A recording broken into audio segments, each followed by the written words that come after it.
My name is Kyungju Son. I was born in Pyongyang, the capital of North Korea. I came to South Korea in 2009. I am 18 years old, and I am currently in my second year of high school. I was the only child of a very wealthy family. My father was an assistant of Kim Jong-il, who is the leader of North Korea. When I was only 6 years old, my family was politically persecuted by the North Korean government. So we escaped to China. That was in 1998. After we settled in China, one of our relatives led my family to church. There my parents came to know the amazing grace and love of God. Then only a few months later, my mother, who was pregnant with her second child, passed away from leukemia. Yet in the midst of this family tragedy, my father started a Bible study with missionaries from South Korea and America. It was his strong desire to become a missionary to North Korea.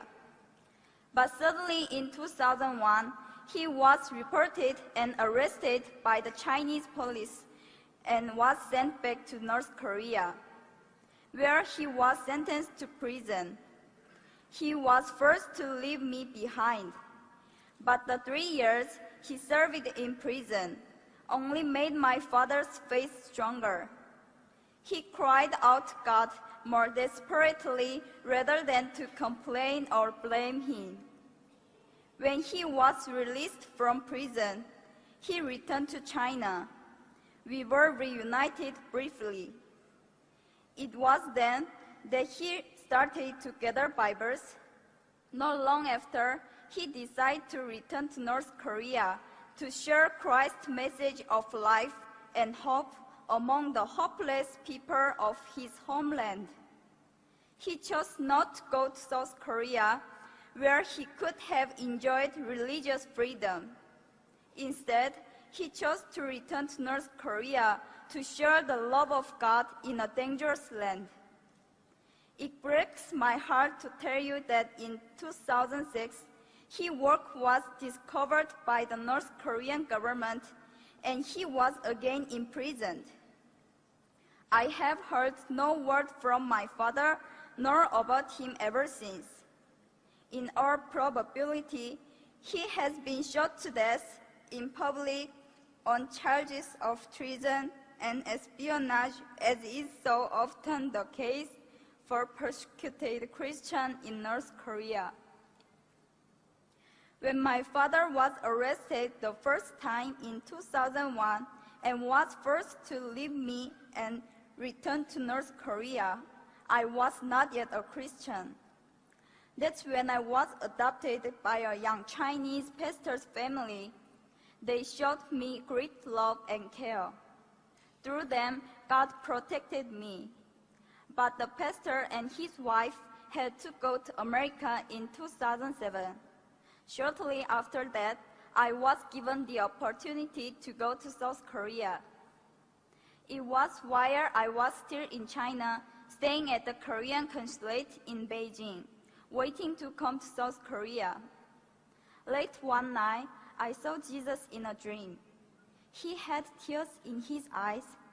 He walked towards me and said, "Kyungju, how much longer are you going to keep me waiting? Walk with me.